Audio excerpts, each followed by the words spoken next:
Okay, good afternoon, ladies and gentlemen. For you, everybody watching live online, we do have a live audience here. It all feels a bit strange, but we're going to enjoy the afternoon together. So welcome to the 7th edition of the Romanian Business Services Forum and Awards 2021, recognizing the very best of the best in the industry. My name is still Colin Lovering. It's been a while since I've seen everybody. I am hoping that I get through the whole of the proceedings without having to say you're on mute. So let's see if we can actually manage that today. For well over a year now, the world has been thrown into turmoil, but it has also shone a bright light onto Romania business environment, who have navigated their way with optimism, purpose, and I have to say, courage.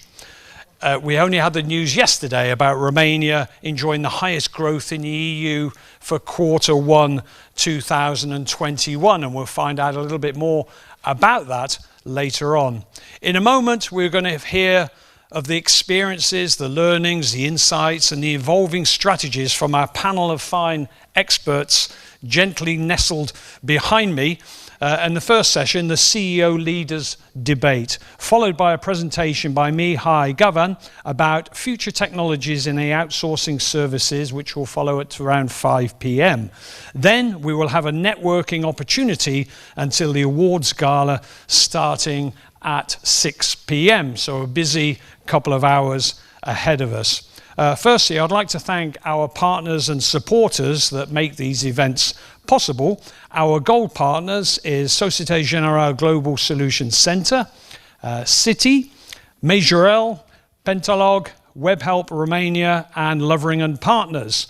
Our partners are SCC, Valoris, Endava, Teleperformance, and C-On, with the support of ANIS, the BRCC, Cluj IT, and our media partners, Financial Intelligence, Economistul, excuse the pronunciation, Romania Durabilă, Club Economic, Bursa, and TheDiplomat Bucharest. Now, the role of leadership in the current environment becomes paramount to inspire and motivate teams and companies to move forward. How are the CEOs and the leaders of large companies addressing aspects related to leadership and business resilience within their industries, and with the aim of reaching the business objectives for 2021-2022. This forum offers a stage to key opinion leaders, experts, and most known specialists in the field to discuss some of the most pressing aspects of the industry today. Let me just do that. I would say with our treasured live audience, questions are welcome. So as we go into the forum, please put those questions, and those watching online, I think as I look over at my colleagues over there, that anybody wants to throw some questions at us watching online, we will hopefully accommodate those as well. I will take us a couple of steps to my left to introduce this beautiful panel, I would say. Starting with the beauty that is Vivek Bakshi, the General Manager of Repro Technologies. Then we have a new mother. Congratulations, you have a 4-year-old daughter. So well done. Daniela Micușan, the Managing Director of Majorel Romania. Maybe we'll ask you how you've juggled having babies and running a business and everything else. Quite an achievement. We're going online, and thank you for your patience, gentlemen, waiting for us. We have Mr. Ramachandran, who from now onwards is going to be called Ramsey, I understand, sir. So thank you very much for allowing me to do that. So he's a global emerging markets coverage head of Eastern Europe cluster, head global subsidiaries group for Citibank. So a warm welcome to you, sir. Back to the live panel, we have Frederic Lesnier, who's just flown in from Provence to the beautiful weather that we have today in Bucharest. Our apologies on behalf of the nation of Romania for our weather today. Chief Executive Officer with Pentalog, very welcome. We have Raluca Leonte, the CEO of WebHelp Romania. And then finally at the end, oh no, sorry, no, we have at the end there Daniela Vercellino, I love your family name, HR Director with Societe Generale, Global Solutions Center, and also online, and again, thank you, sir, for your patience, is Mihai Constandis, the head of Eastern Europe Studios for Cognizant Soft Vision. So a very warm welcome to everybody for being here. We've got 4 topics to cover, as I said, ladies and gentlemen, live and in the audience, but also live online. If you have any questions, please throw them at us. But it's really about what makes outsourcing and business shared services essential in 2021. I think we'll be speaking on behalf of Romania a lot this afternoon when we look at Romania's competitive edge, its USP, and how we continue as a team to keep that moving forward with the success that we heard this morning about the business growth in 2021. Now, how did the outsourcing of business shared services change during this period, and what is new on the scene of this industry? Was it because of the pandemic, or was it more organic change? Let's find out. CEOs had to focus more on remaining agile and having a proactive mindset to navigate successfully around the barriers presented by COVID-19. You can see that I'm presenting you as a group of heroes, so I hope you appreciate that, but well done. And of course with everybody within your organizations. Raluca, if I may, I'm going to start with you.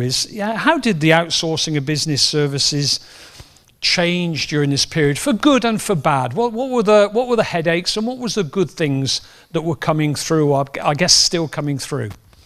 I hope I won't be boring you, Colin, when I'm going to tell you that it was just for good. At least this is how this hero felt it, honestly. And I think that when you told us that you are presenting us as heroes, it felt like that for 1 year. And in fact, I think that we are in a very lucky industry, and we were in a very lucky position in Romania and in the industry. So a lot of things changed, in fact. I don't think I can put everything in one answer, but I'm sure that with the other questions and with my colleagues' help, we will manage to cover everything. But in fact, I think that a change in the mindset of the buyers, this is what was the major change that we've experienced, in fact. So we are positioned right now. We went from outsourcer or service provider to trusted advisor, which is something that brought, I would say, I think I'm not overreacting if I say that between 10 and 20% extra value on the industry. Okay. So this is the main, I would say. It's interesting you use the word trusts there. Vivek, if I can come to you, because I can remember, I don't know when it was a long time ago, I've lost track of time, and I know that you had quite a success in terms of with your people working from home, the feedback from the customers was good. So I guess that was one good thing. Has that continued, and how are you sort of seeing? We're going to come on to the next question as we come through this, and you can answer it at the same time about how it's evolving through this period. Is it still the same? So yeah, the last time we met, I spoke about trust and how leaders would have to. One of the key traits that we need to embrace is trust, both as customers as well as leaders. So the customers need to trust us as providers, and as Raluca said, and we are now trusted advisors. I agree with you 100%. As leaders, we need to trust our employees. So that's the key leadership trait. But what I've noticed is that the pandemic situation brought about several opportunities as well, especially in if you're in cyber risk. Because cyber threats have gone up because everybody's working at home or remotely, but that also presents opportunities in the cyber risk space. So there are a bunch of opportunities. So that's on the business side. But there are also opportunities on the employment side, which is in general good for the economy. For example, one of the problems in Romania, and I've spoken about this in the past, is that, and it's not just Romania, it's other countries as well, is that there are migratory groups of population, so people migrate from smaller villages to find opportunities in larger cities, etc. with remote work now happening, the work is gone to them. So you don't necessarily need to migrate to a larger town. But that also means that your potential to hire skilled labor where they are has gone up. So your offering to customers has also gone up. So that's the other change that I've. Okay. So it's kind of work from anywhere, kind of philosophy. Mihai, Ramsey, if I could come to you, just on this in the banking industry, I won't get in front of the screen. In the banking industry, Vivek mentioned about security. How is that in terms of challenges been through this, and how have you managed it and given your customers confidence about that as well? Welcome, by the way. It's remarkable. It's remarkable. And before I start, let me just mention that I've not been able to follow most of the conversation so far. The audio just come on, so if I'm a bit disjointed, apologies for being a little out of whack with what the rest of you are saying. But if I get your question right, Colin, it's about how the banking industry has managed with the concept of remote work. And I have to say, it has been incredibly successful beyond anybody's imagination as to how everything kind of worked pretty seamlessly when we moved into the remote work concept. You're completely right in saying that it's an industry where safety and security and confidentiality is paramount. It's an industry where traders work on probably 3 or 4 or 5 screens at a time in the office space. But I think the way the industry stepped up and managed to put all of that in place from a home working environment was incredible. And I think the level of adaptability that not only the bankers showed, but also our customers showed was, I think, the interesting thing. Because in every industry, whether it was banking or manufacturing or whatever else, people had to act in very, very different ways. And it happened within a matter of weeks that people got accustomed to the new normal and things started to work well. The one point I would raise, which is particularly valuable, is that of productivity. Now, none of us had anticipated that productivity would go up so dramatically in a working from home kind of environment. And that's exactly what happened. Now, if you kind of think through why that might be the case, of course, the most obvious things are people didn't have the commute time and that didn't bother them. But on the other hand, the more important thing, which was initially very positive, is people were very committed in a crisis time to work their best and give it, their 200% rather than 100%, which of course led in the first couple of months to a certain amount of fatigue and burnout, for which a whole host of other things have to be done. And I'll touch upon some of those items of employee well-being and mental health and so on later on in the conversation. But coming back to your point about how did the industry adapt, it was phenomenal. Productivity went through the roof, and this is the new normal. We're going to be using a lot of learnings from the experience of last year and even this year into how to craft the new way we come to work around the world. Okay, thank you, Mihai. I'll stay online for a moment. You were nodding profusely then to what Ramsey was saying. I'm guessing by that it's a similar situation with yourself. But staying on that in terms of the security, you're in the software business. I guess that was always a concern. And has the model changed for you? And is it changing going forward? Absolutely. And first of all, hi everyone. Really glad to be here.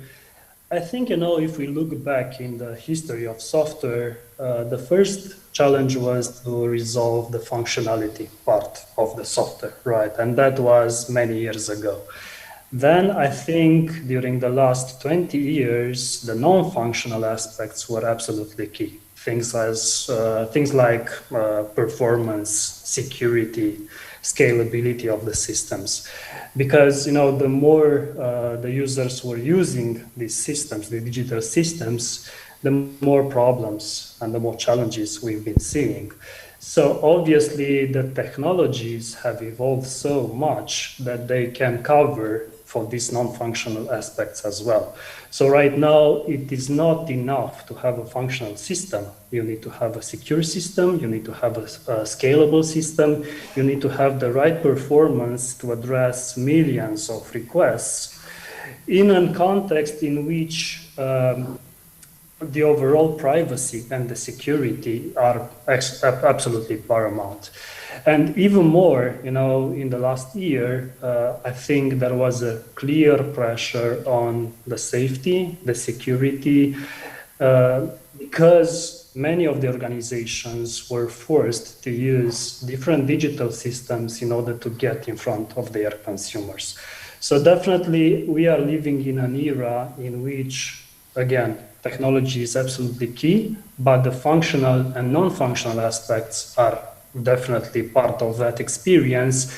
And we have, as a software engineering organization, the responsibility to address both, right? Functionality and providing the right experiences for our end consumers and support the businesses. And then the non-functional aspects are part of our deep responsibilities in making sure that privacy, security, and all the other scalability aspects are taken care of. Okay, thanks, Mihai. Daniela, I'm going to come to you. Then Frederic, I'm going to start to talk a little bit about leadership, because you've been on a remote leadership situation of late. But Daniela, you obviously you've had those personal changes.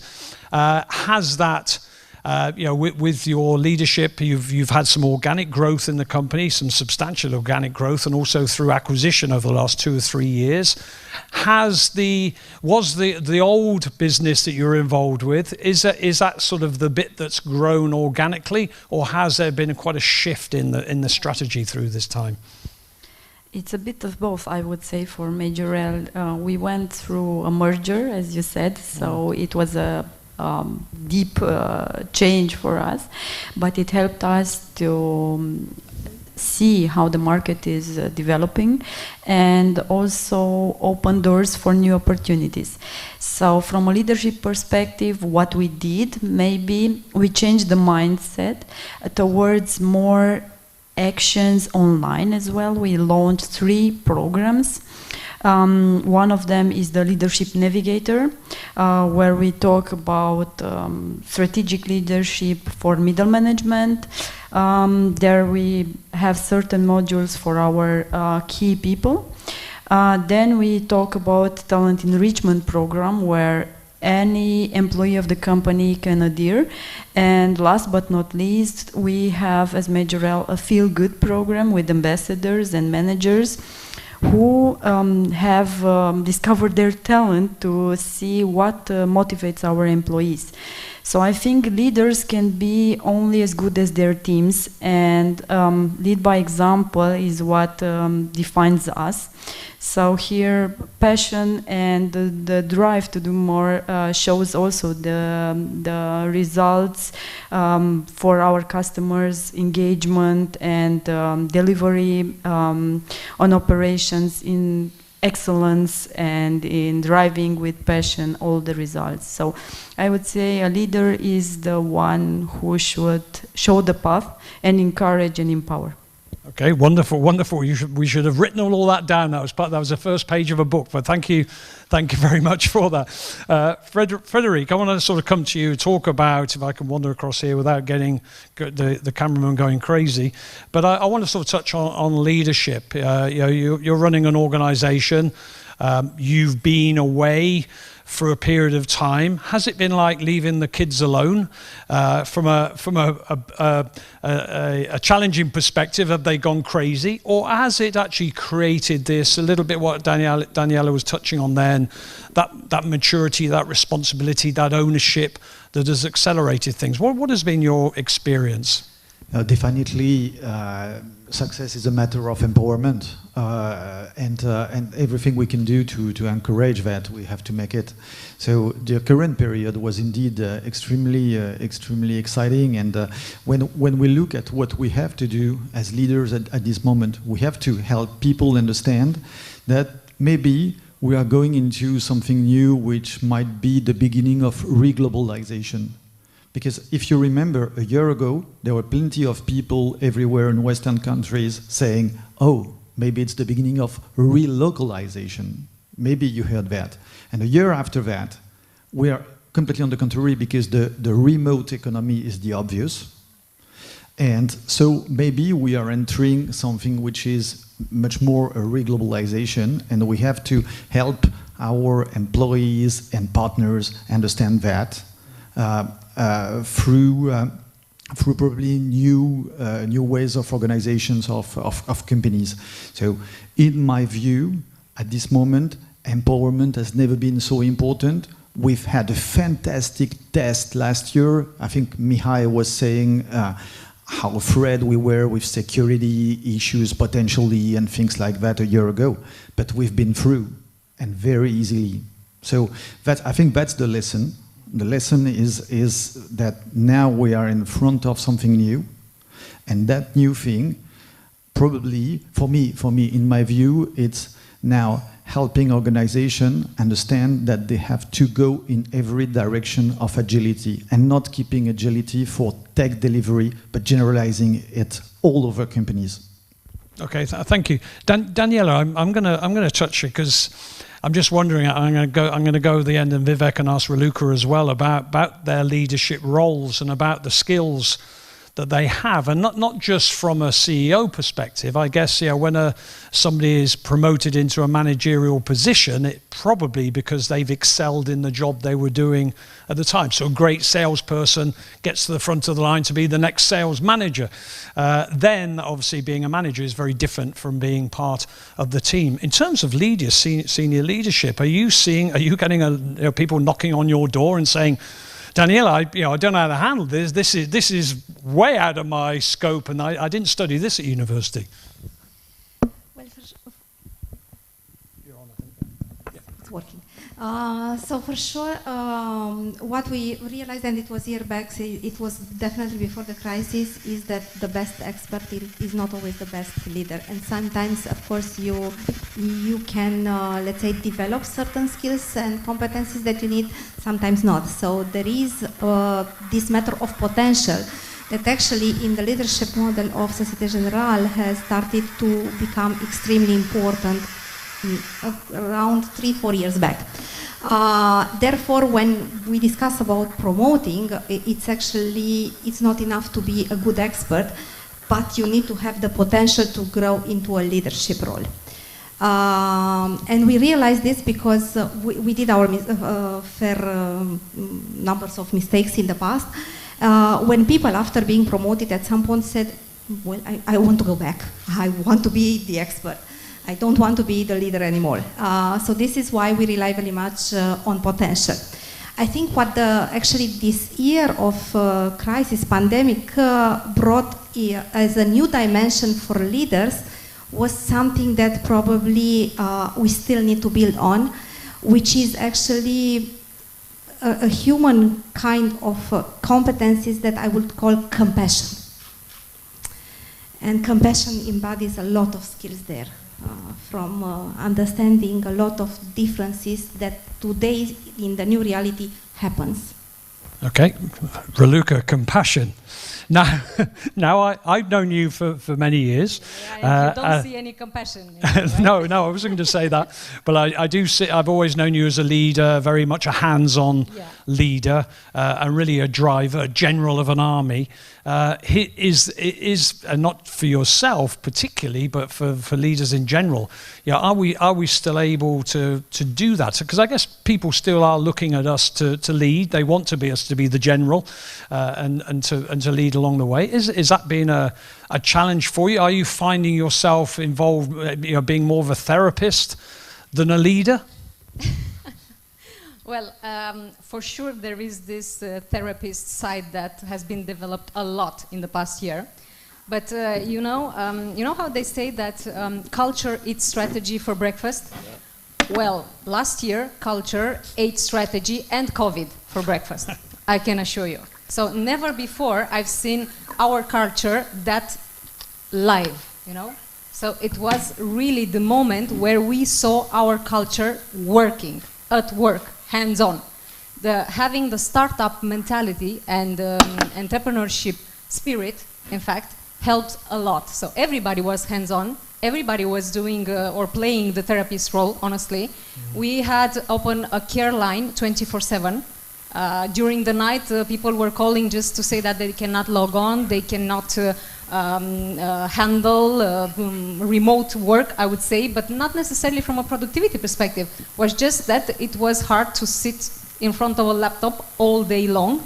So yeah, we did that. But I think that the culture was so strong, and never before the segmentation of the roles in the company have been so obvious. I was taking the decisions, team leaders were talking with their people, sharing feedback, going back to the people and providing solutions. So everybody was doing their job in a way that I've never seen before, in fact. So that's why I told you at the beginning that it's just good things that happen. Good. Vivek, coming to you, how do I describe you?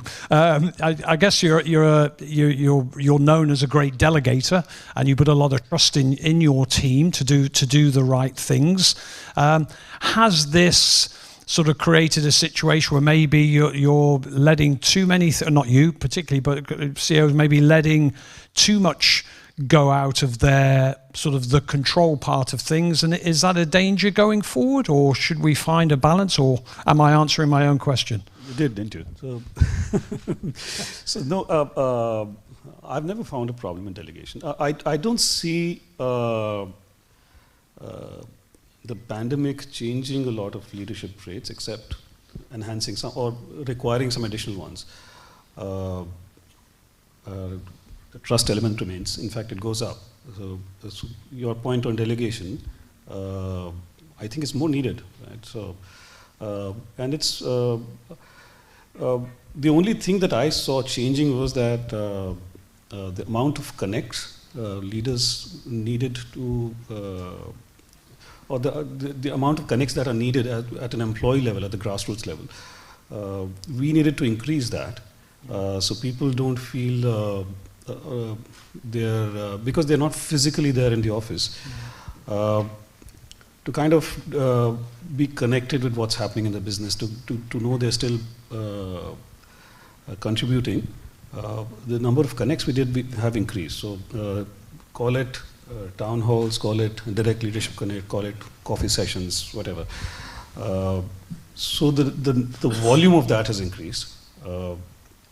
But other than that, I don't think delegation per se has, I still believe in it. My team is empowered, and we are, our stock price rallied 127% in 1 year, so. So there you go, that says it all, So maybe we're sometimes worrying about things that we don't really need to worry about. There is a natural progression. If I can just go back to Mihai, online and Ramsey as well. Just on that same subject, for you, Mihai, have we got Mihai still? Yes? They're there? Yes. Yeah. Oh, yeah. Okay. Hi, Mihai. I can't see you. I can only see me. But in terms of getting, and Vivek touched on that in terms of the brainstorming, the meetings, the town halls, etc. How have you been managing it and getting that team's input and the cohesion within your organisation? And is it a model? If it's a model that works, preempting your answer, is it a model you're going to continue with, or do you want to get back to the old days, if I can use that expression? Absolutely, and to continue on that note, I think, during these times, leadership skills are absolutely essential to enable, the successful business environment, and even more to create a culture of evolution, a clear sense of community, all in all, actually a great experience for both employees and clients. So in cognizance of vision, the leadership is focused specifically on two core dimensions, our people and our clients. And these both are quite instrumental for what we do. And it's actually the reason we have an organization which is targeted on both dimensions, which is community and delivery. Community managers are focused very much on the people's evolution in their career, their constant motivation, ensuring there is always a fit between aspirations and what the project is offering. And also this fosters a culture of belonging and gives us a clear sense of community, which are actually the real homes for our engineers. While the delivery, they are really focused on client partnerships and ensuring that we are delivering top quality to our clients, enabling constant evolution for the processes and performance indicators. So this organization was already mature and it was the place for these brainstorming sessions. It was already proving the value and scalability. And it has proved also in the COVID context to be extremely resilient, to keeping a clear focus on both people and clients.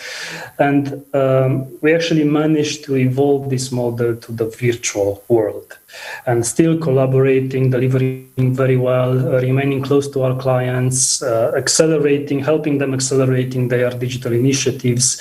Also, these communities that I was mentioning before enabled us to continue to have everyone connected. And, everybody was saying before that in this period, we saw a lot of engagement from our people, and that's quite a paradox because we were not necessarily face-to-face, but still connected.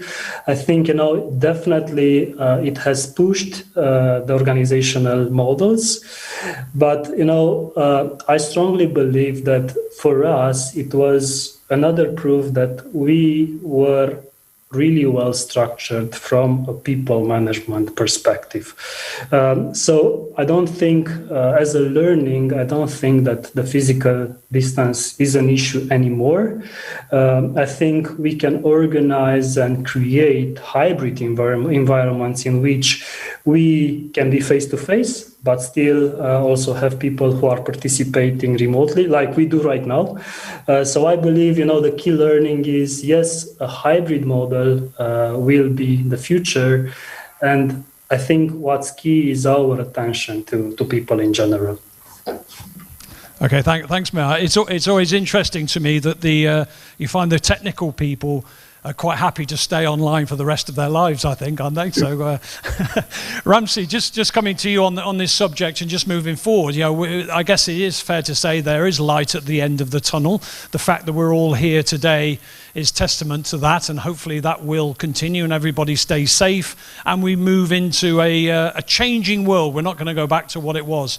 For your people, in terms of the business expectations, the strategy, how is it for you in terms of that communication to them? What are they saying to you, and how are you dealing with the still uncertainty? I guess there's some people are thinking, can I move house? Can I go back to Pitești, where I'm from, or do I have to stay in Bucharest or into Cluj, wherever I am? Well, how are you addressing in terms of the expectations going forward, and of course running a business at the same time?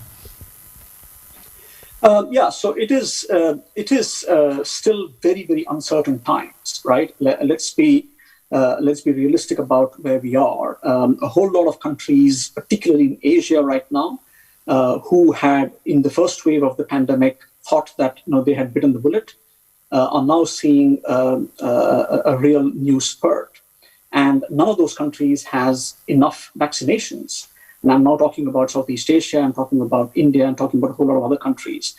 So while the West, on the one hand, seems to have finally found a way out of the tunnel, there's a whole host of the other parts of the world, including Africa, we haven't even seen enough in Africa yet, that there is clearly so much more uncertainty that we need to be prepared for. Now, therefore, the one thing that leadership has learned in the last year and the first half of this year is that we need to approach everything with a great deal of empathy. Now, I like the word compassion that I think Daniela recently mentioned. The amount of empathy that we in management and leadership need to have is going to be much, much higher than we ever thought it would be. And the future is going to be much more hybrid. It's going to be much more flexible, much more hybrid. Now, we in Citi are already grappling with what does the new normal look like and what should we do. Now, there is a clear belief that we have that we cannot entirely work remotely because there are a few things that get lost in a remote model. The first thing is a sense of belonging, which actually even Mihai mentioned. We all belong to an organization. That organization has a culture, and we are there for a reason because we love being there and we have passion to execute on certain things. So I think that is one huge reason why we will, as an institution, want people back in an office environment. Collaboration. We simply cannot collaborate as well as we do in a brainstorming session or in a cross-functional large workforce, which in a conference room you can achieve a whole lot more over a one day of work than you can in a remote conference like this. And then finally, and most importantly, learning on the job. I can speak for myself that in banking, most of the learning actually happens at your desk on the job, when there are people with you and you're constantly trying to solve problems together. While a whole lot of stuff can be made e-learning, because a whole lot of our training right now, of course, is electronic and everything is online. But the cultural aspects, the softer aspects, the leadership aspects are all learned on the job. We observe and we learn. And that's something which is irreplaceable, I would say, in the online world. So for those reasons, we strongly think that people will have to go back to a workspace. However, we are now thinking of mandating something like a minimum of 3 days in the office and 2 days can be flexible, right? And then a whole lot of other jobs where, like trading, we want people to be at their desks because, that's where the value creation is most. And then there is obviously a set of jobs which can be done remotely and, we will certainly allow that. So it is going to be that kind of a flexible situation. Now, in a situation like this, managers will have to be much more empathetic. And I think I use a term here, assume positive intent. Because historically, we've grown in an era where if somebody is working from home, he's probably goofing off, right? If somebody's not coming to office, he's just taking the day off. Whereas in this new world, having learned that there is much more commitment from our employees into an organization, we as managers need to assume positive intent, work for results rather than keep monitoring who's doing what at what point in time. And as Vivek mentioned, delegate much more authority.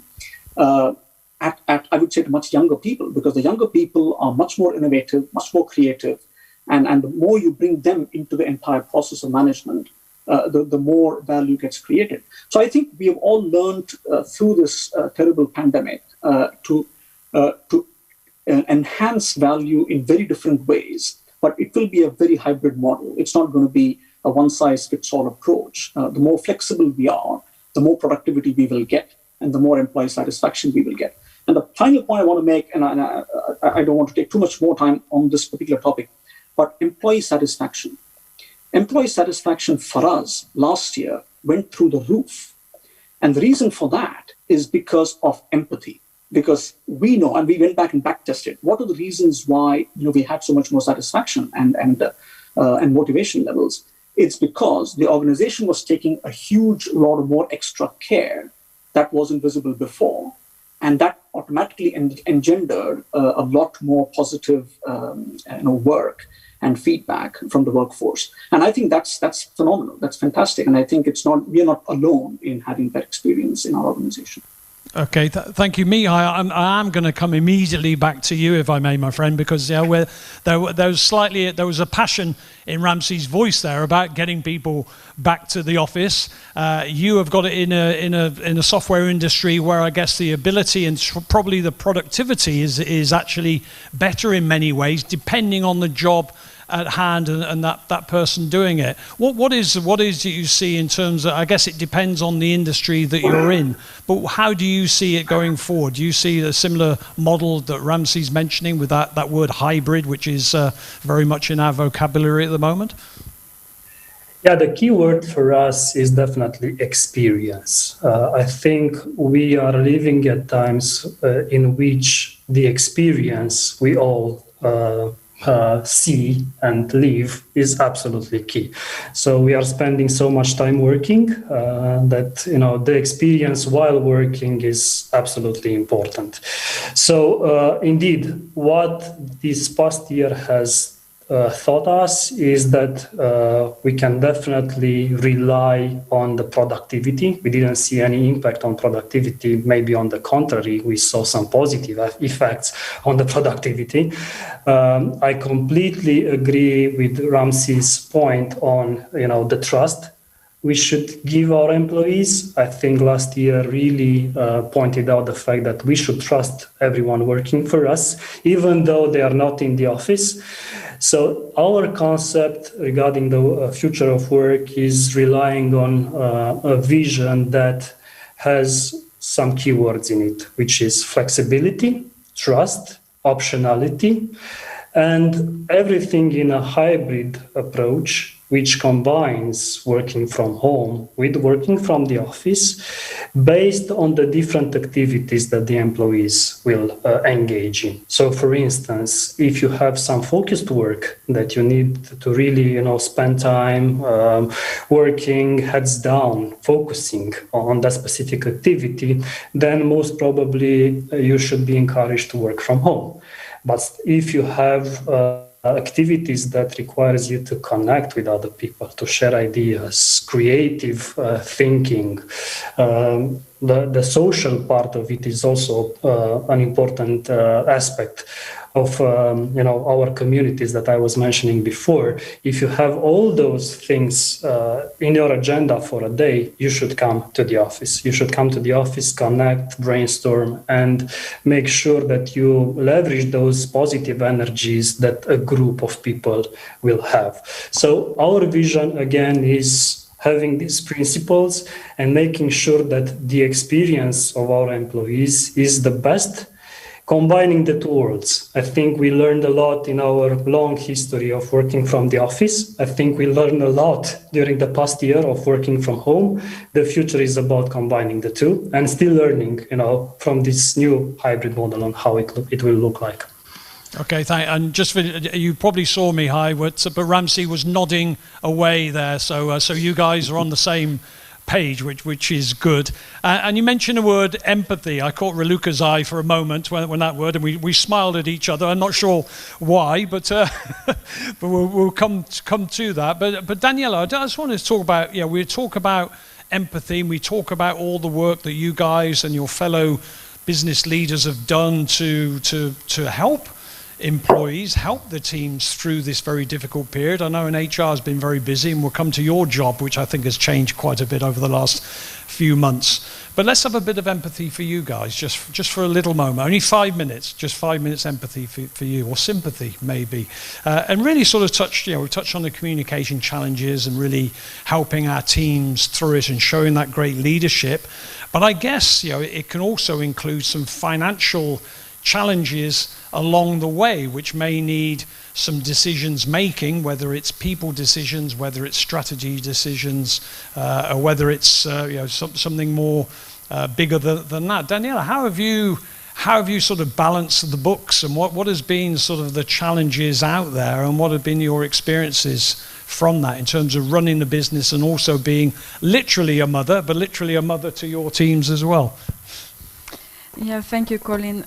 Yes, that's a difficult question, I must admit, because the empathy is key for me in reaching my people at their best. So I think pushing for greatness means starting a dance. And when you dance, you need to be very close in the loop with your partners. And I see my employees more as partners and as people who can advise me as well. So on the empathy level, they showed a lot of empathy. And yes, mentioning the mother role, during the period being a mother recently, they really supported me in that attempt, and that shows the bond of the team and the team spirit, and this is what makes us being different. We are engaging more on a day-to-day partnership base and trusting each other on every move we make. As mentioning, when you dance, you need to be always aware about your partner, not to step on his feet. So I think that it goes both ways, and the trust, as Vivek and the colleagues said in the panel, it's the key element. And for me, of course, the mother role is showing a little bit of emotions on a daily basis and understanding that to do their work, it needs more dedication, more support, and a lot of going the extra mile nowadays in the remote setup than the days in the office. So rather sensing the issue than knowing it or seeing the partner. So it's the extra mile they need to go. Okay, I think you meant stepping on her shoes, not his shoes, because I think it's the men that step on the ladies' Not feet. always, not always. Okay, you've been very kind. Vivek, you're part of a global organisation. It must have been the pressure must have been on with part of a global network, looking at each country, looking at the possibilities, etc. It must have been a bit of pressure there. How are your people? How did you sort of keep your people calm and motivated through that? Were they asking questions? Were they saying, "Hey, am I going to lose my job? What's going to happen?" How are you managing that, I guess, and what would be your advice for people in that situation? So yeah, that was when it started, when we got into this pandemic mode. It was late March. The first few months were a bit chaotic, but I mean, at a global level, it took a while. But Romania, I think we were pretty agile. We managed to get people home within 2 weeks. In fact, with, of course, a lot of support of our customers. Having said that, yes, the transition to the new style, or getting comfortable with the new style, took a while. And now, I think we are at the stage when people are used to it. It'll be difficult getting people back to work.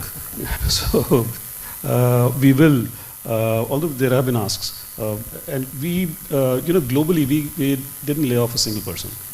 So that was the key message from our leadership right from day one. In fact, employee assistance programs, community outreach programs, in each of the countries that we are in, and we are in about 76 countries globally. So there was a lot of focus on that. In fact, as a global organization, I think we were the top contributors to the development of the COVID vaccine. Premji contributed something like $150 million or something like that. So we were at the forefront of pushing for the change. It wasn't easy, but I think what we've been talking about through this session and in the past few sessions about empathy, about being in touch with your employees, that's really come out, not just in our organization, but in many other organizations. There's one organization I know who just announced that for every employee, and this is in India, every employee who died from a COVID-related situation, the company is covering his expenses still. He would have reached the age of retirement, including benefits. So there are a lot of examples of empathy that we see out there in the industry. A lot more from on the IT side, but well, what do I say? I mean, at the heart of it all is really empathy, and that's been the theme of today's discussion, right? From a leadership perspective, I think if you haven't already, we should be transitioning to an outcome-based approach, rather than manage time, manage outcomes. So that's been, and that shift has happened for people who hadn't got there. And today, in line with what Ramsi was saying, or what Mihai said earlier, our future approach, whenever we do get back to office, we will at some point, but I don't think it's going to be 100%. It will be a mix. Whether it's 2 days a week in office, 3 days a week in office, whether it's the same people in office for consecutive weeks, all that is still being decided. But definitely, we are going to go back to office. Okay, okay. There's a statement. We could have ended on that. We are definitely going. Raluca, in terms of those, Vivek touched on. I think he said about people have got used to it. Customers have got used to it. We've got used to it. That's why we all feel a bit strange in this room today, I think. We've all got used to wearing masks and being on Zoom. It looks like, as you touched on, and it seems like there's certainly an acceleration. I guess we'll see it in Mumbai at the weekend, a very fast acceleration of people getting together and like the old days. Let's hope it's all in a safe way. But how are you going to manage that in terms of this change? Because I think the reality is, I guess, at the moment, I think the surveys are saying that people, the one thing they miss is their colleagues and their friends in the office. The catch-22 of that is their friends are not in the office, so they're staying at home. What's going to happen when, let's say, more than 50% of people are starting to come back into the office? Is that going to suddenly accelerate forward, and we'll find ourselves still with a hybrid, I think that Vivek touched on, but we're going to find ourselves with an 80% capacity workforce, almost getting back to what we were before. And how are we going to manage that change? Well, we've just been through this disruption. We've just got used to it. Now we're going to change it again, and our customers are going to feel the effect. How are you going to manage that? I don't think I will ask myself that question, to be honest, because I think that we have a unique opportunity to drive an industry trend. And this is what I'm going to do, in fact, as a leader within the company. And recently we have launched an official offer, which is called Web Help Anywhere. And it's funny because you've just mentioned at the beginning the anywhere term. So it's not innovative from that perspective, but it's innovative from a business model perspective. And it's meant to be the perfect match between clients' expectations and the employees' expectations. So when we say anywhere, basically we will offer the opportunity to be fully virtual, on a hybrid model, or on-site, and we will even build career paths in order to match that. So I think that really it's a unique opportunity. If I'm being plastic right now, the market contracted in 2020, and now we can see the expansion. So it's not what are we going to manage, it's how far we want to go. That's all. Very, very nice, and I like the way you wave the Romanian flag. If I could just come to you on this, Frederic, in terms of with your own organisation, are you seeing that we are in a situation where Romania is actually, its USP was already there and it was growing, and Romania and Romanian talent was starting to be more and more recognised? Are we saying that through this COVID crisis we've really floated to the top, and now we're in a much better situation than we were before? I think it's same here. For the way to adapt is going to be approximately the same. We don't want to ask no one to come back to the office, or neither 50%, neither 20%. We don't know. They have to choose. And anyway, we won't have the choice. In my view, we won't have the choice because it's about talent here. And what we know from our studies, we made studies all along the period, and what we learned from that is that most talented people are the ones who don't intend to come back into the offices. And so in that run, that race for talent, we are sure we have to give them freedom and to rely as much as possible on that, because all along the crisis, what we saw is that we had very few to do. As some said here, we are all very proud of our organization. No one will say bad things about this company. But all of us, we've been saying that culture was here, culture worked. And it was exactly that for us as well, and especially in this moment, what I see from my window, I'm working in a very technical company. We deliver large, small, but very technical products, and what I see from my view, my window is that is like a giant wave. It's like a Marshall Plan. What we have in front of us is a Marshall Plan, and that Marshall Plan will finance spatially IT, digital things. So if we take the two components, one component is the Marshall Plan, the other one is the remote, and people will have the choice. We have to give them the choice. And we should know from the experience we've had all along this year that we have delivered an increase, a growth of 20% on average in all the industry. There is even a statistic in my country, in France, saying that all people working in tertiary economy, all of us, delivered a plus 20% this year. Interesting, and yes, we're kind of.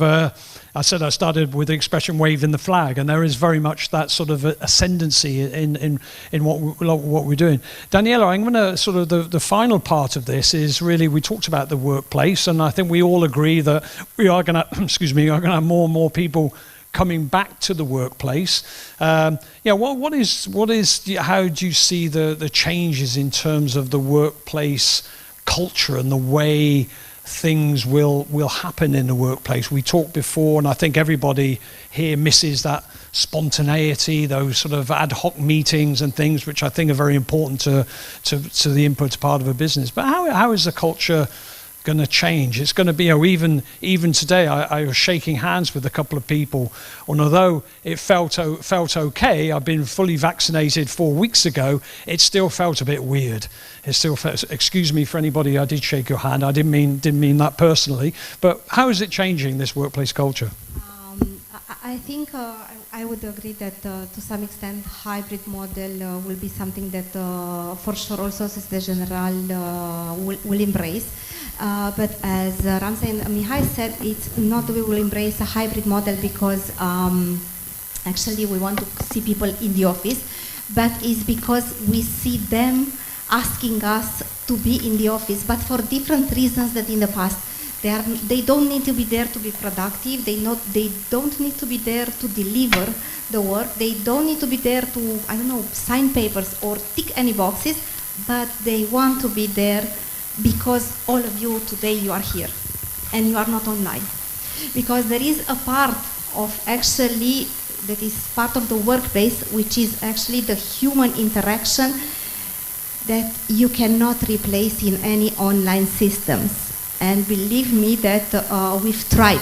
Currently, for example, we have in HR, we have an HRBP, a system, a fully chatbot. So 2 years back, somebody said maybe one day you will be a bot manager. Today I'm a bot manager. So one of my employees, yes, she's a bot. And she's actually talking to everybody in the organization. She's doing sentiment analysis. Still, I would need to actually see people, and people need to see each other. So this, and I think if we go back actually also to anthropological studies, the societies have actually evolved and survived because of belonging to a group and as a group acting together. So the workplace actually will become a center for meeting, for sharing experience, even sometimes beyond the specificity of the job, and will be, let's say, centers for development, even as humankind, you can say. So you will need actually to ensure that the hybrid model will create this community. Okay, interesting. Daniela, is that a sort of a picture you're painting in your head? And Frederick mentioned about, we must allow people to come back to the office in their own way, and not force that. But do we want to encourage it? And are you sort of seeing a little bit of what Daniela is describing there in terms of what the office will look like? Will it be a different place? For sure, it's going to be a different place, and we aim to, as my colleague said here, to engage them in more human touch activities, in more networking events. The online part we managed quite well, but still the human touch you cannot replace, and I fully agree with that. My aim is not just to encourage them coming back to the office for delivering, I don't know on what a performance level. No, because that was proven until now that we stand the path. But for me, the main message is we need to see each other just to check on how we are developing, and what's the next step to be done together as a team. And the growth we had in the last years from 1,000 and a bit employees to 1,700, it's showing that you can expand online, but still there are employees not sensing the culture. What does it mean to belong to the company? And that is a pity with the pandemic, I think. And we can encourage them to come to see, to do a cooking contest together in the office, not just online. So it's making a difference, I would say. Yes. Vivek, it sort of raises the point about, you know, if I'm a young, ambitious 27-year-old, oh God, I wish, working for Vipro, and I have this ambition, this desire, this commitment to the company, and I want to grow, I want to be promoted. How does this whole new scenario affect? Because surely a lot of promotions are where people are recognized within the workplace, doing that little bit extra or that shining light. How do you recognize that, and how is it going to affect in terms of the next generation of managers? How are you selecting that? Is that different from what it was before? So yeah, a lot of these activities today are online, but temporarily so. You know, we expect it to go back. Has it stopped business? No. Has it stopped people from growing? No. Perhaps it's enforced a level of transparency where there wasn't. And when I say transparency, what are the exact skills that are needed? Because those are more, let's say, visible online when you're not physically present. But it hasn't stopped people growing. It hasn't stopped the business from growing. In fact, it's brought out other leadership qualities. So I do think that we do need to go back to office, at least in part. Can somebody write that down? So for all the good reasons that everybody talked about. And I don't think that's going away anytime soon. But it's not stopping people from growing, at least not at the moment. So. Okay. But we are in the middle of designing new offices for us right now, because we did an acquisition earlier this year.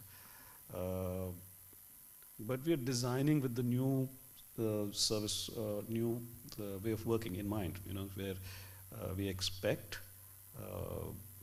we will always employ a flexible model. We expect we will have collaborative places where people can come and work together and collaborate and brainstorm. We expect that you will not have a fixed desk. We expect, you know, things like that. So we are kind of designing it in that fashion. But on the HR side of things, we have something called a roadmap where transparency becomes very important, where we are listing down all these skills, what we spoke about. So you want to grow to that next level. You need XYZ set of skills. So you want to move from X skill to Y skill. You need to add this set of skills. So that's the transition. So it existed on paper before, so we are now maybe making it more public. Interesting. So Frederick, what Vivek's saying there is, in terms of that sort of development, that personal development, you're really looking at people to be coming forward more to say, hey, you know, I would like to learn this to develop myself personally. Whereas in the past, maybe people have waited to be called out as a potential leader or potential promotion work. I think this is a very, very interesting topic here, because if I look at what happened, I think we do 5 times more design activities than a year ago. So meaning exactly that our customers are planning to deliver 5 times more digital products. So and really, this is really something which is questioning myself, and especially in this regard, because we can take that kind of question about but those people, they have the opportunity to handle those new products. And this is exactly what we've been doing. We've proposed to our people to move from making it, having people working as product owners, and going to design more, and going into upper products. So, and it was really a great thing, and it gave us the opportunity to go into an end-to-end agility into the company. And I think this is a great point at the end for everyone's achievement, to be into an end-to-end agile company from the beginning of a product, our HR department being also working also in agile way, etc., etc. So it's for our customers, it's for what we deliver to our customers from our people enrolled into agile organization, and it's for and at the end it's for the company itself, for our company. I mean, this is I think what we went through, you know, helps us entering the second half of a digital industrial revolution. And this is going to be about the empowerment of people towards creativity through agility. That's what I think. Okay, interesting. We have absorbed most of the time here, and I can feel Morella's eyes in my back right now. But I think we have a couple of minutes. Just a very quick, if there's a question from the audience. He asks a closed question. No? Okay, Raluca, I'm going to come to you for the final word, if I may, just about this, the same subject, about the health, safety and welfare. You know, are people going to be confident? Recording in progress. Or is it not really an issue, or do you really need to make some fundamental changes within that workspace? No, at this point at least we don't need to do any fundamental changes. Our people anyway, they've shown a big interest in staying home, at least for the next months, that's for sure. As a pragmatic example, we can even imagine, and our colleagues in France did it, you know, with the plexiglass and stuff like that on the floor, just if needed. But I don't think we will get to that point, to be honest. And I think that we've gained that trust and confidence last year a lot. So the moment they will know that they have to come back to the office, or they want to come back to the office, they will know that we will put in place anything needed in order to be safe. And I think that as an example, flexibility meant something else for some of our clients last year.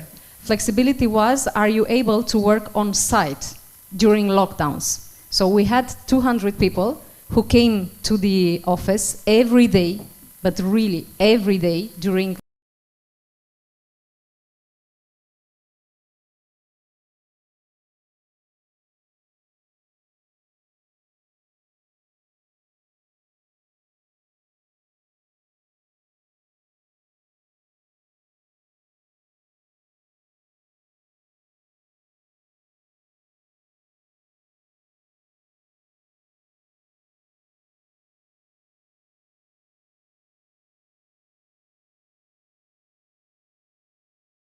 Thank you very much indeed. A round of applause for our speakers.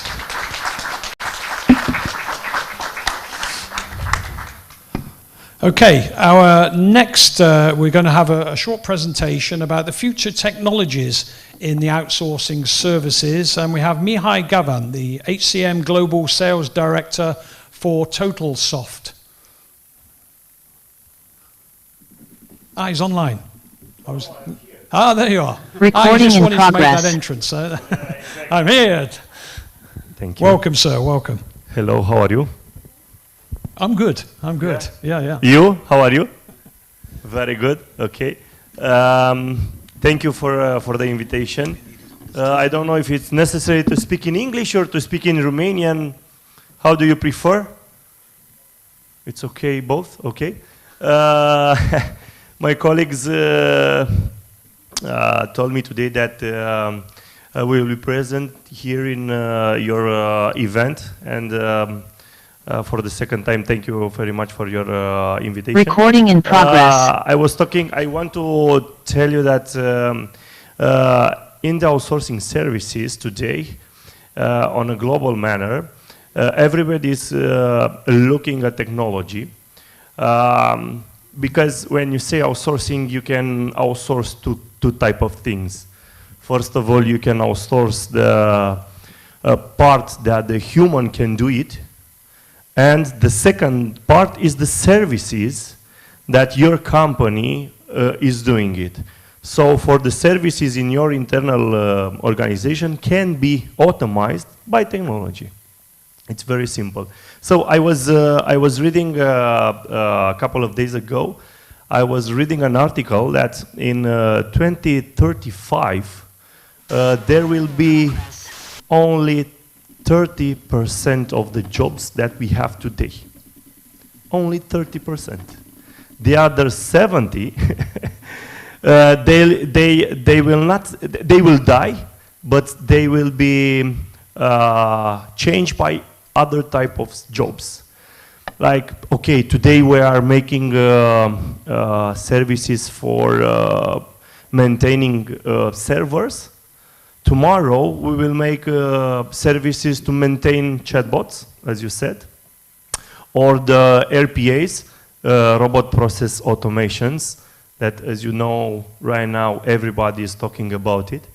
And for sure, we in TotalSoft we have the BPO part of outsourcing services, and we are looking at the RPA part to automate a lot of steps in the process, because you are not the only thing you can change in the service. It's the time of deliver the service. And if you can short this time, then you can go lower on the price, because everybody in the world right now, it's looking at services that are okay, very high at the level of the people that are doing it, but on a very low cost. So what you can do, you can automate the processes with different technologies that you can find in the market. As I said, we have an internal project right now, and we are processing around 60,000 employees in Romania monthly. And we have a project to cut off the time between 4 days of calculation for a company that has more than 1,000 employees, to cut it only in 3 hours. And this is we start to automate the processes end to end, from how to collect the information to the customer and how to run the calculation inside the organization. So what I recommend you, I recommend to see in the market and to search in the market, because it's not only I don't want to say the name of the company, because I guess everybody knows it. The RPA that conquered the world start here and was started here in Bucharest. But there are a lot of RPAs.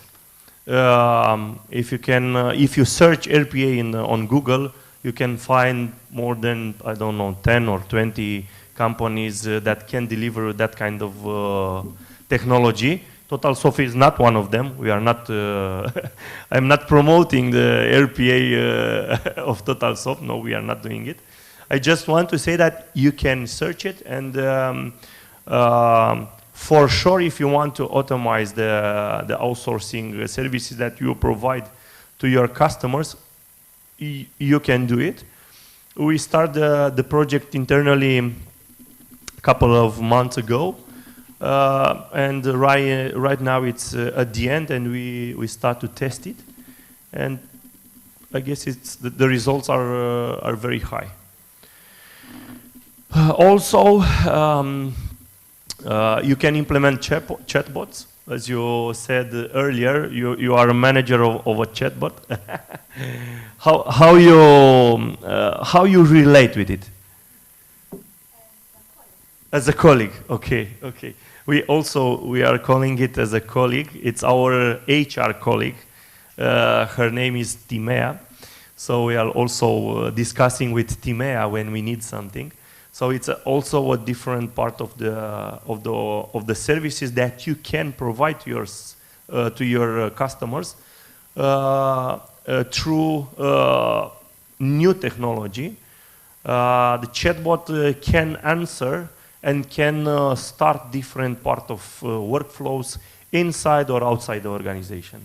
So also, this is related to the SLAs that you have with your customers. We have an SLAs. Our customers internally are our employees, and it's very important to us that we can provide them all the information that they need when they need it and wherever they are. So through this kind of technologies, as a chatbot is, you can do this thing.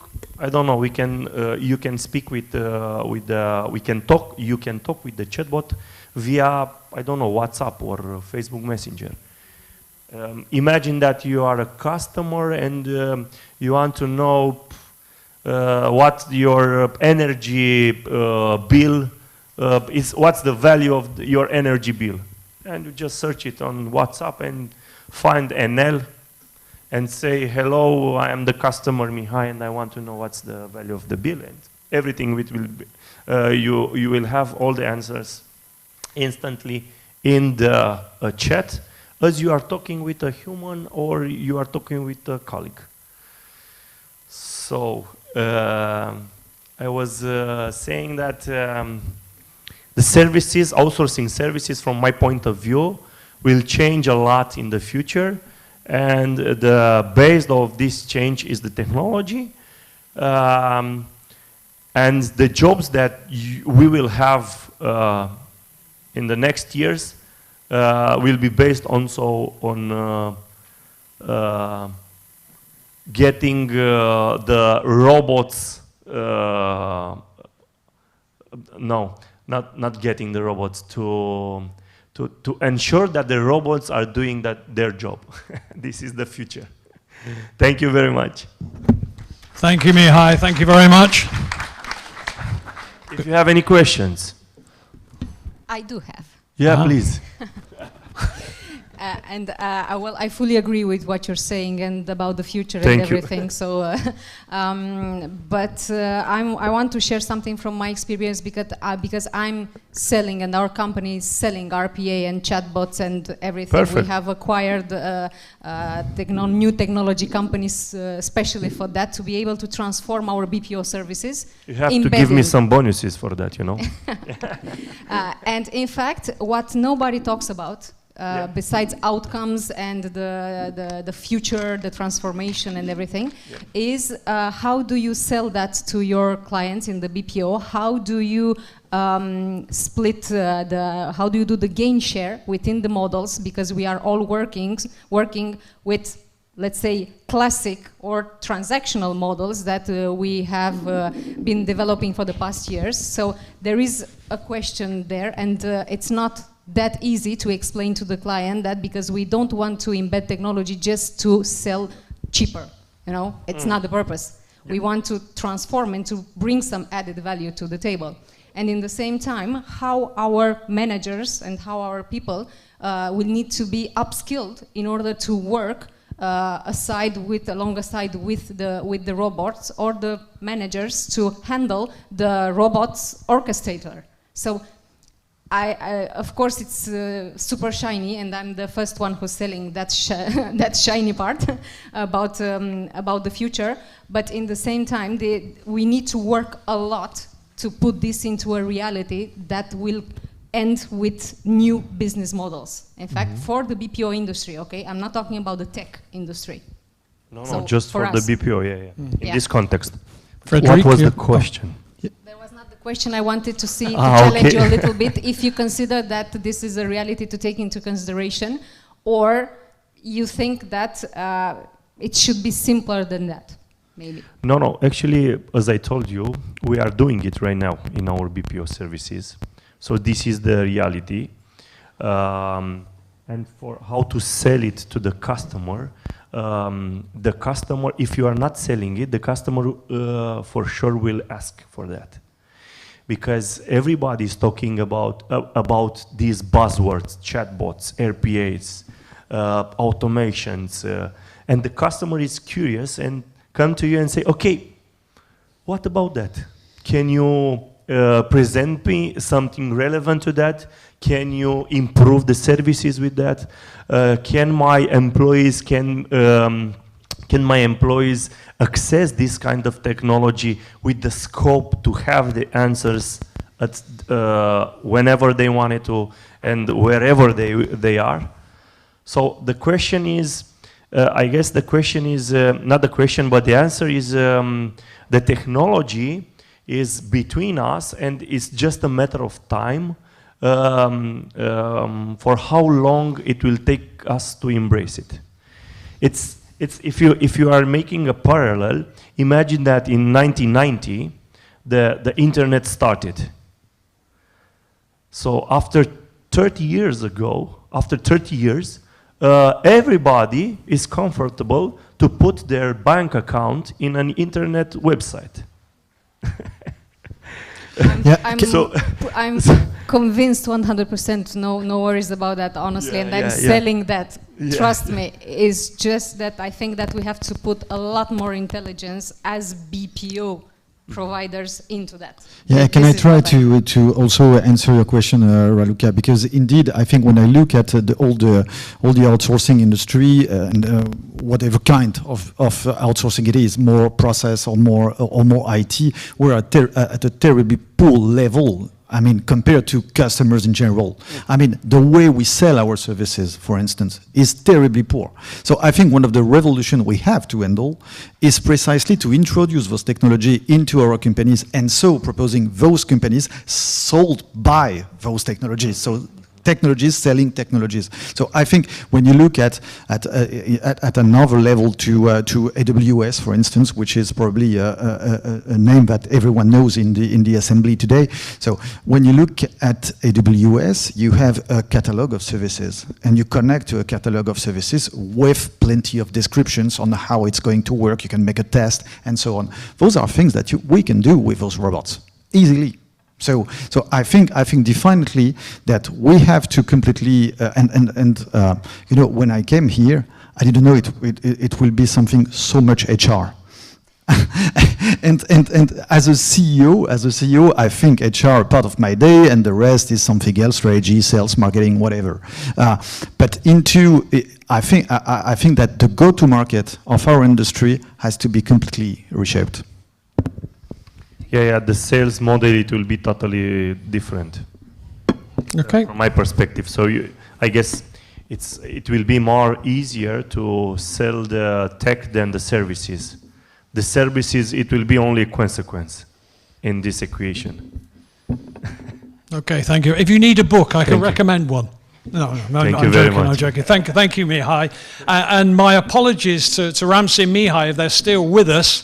I did divert a little bit. I think I was so excited with the live audience that I forgot the online bit as well. So thank you again to our panel. Thank you, Mihai, for that. We're going to take a break. We'll be back at 6 p.m. where I'm going to put on the famous Outsourcing Today sparkly jacket that I've been ordered to do so. So if you're watching this from home, pop to the fridge, get a glass of wine. We're going to get a glass of wine, and we'll all be back at 6 p.m. Again, thank you very much to the panel and the audience today. See you at 6 p.m. Thank you. Bye-bye.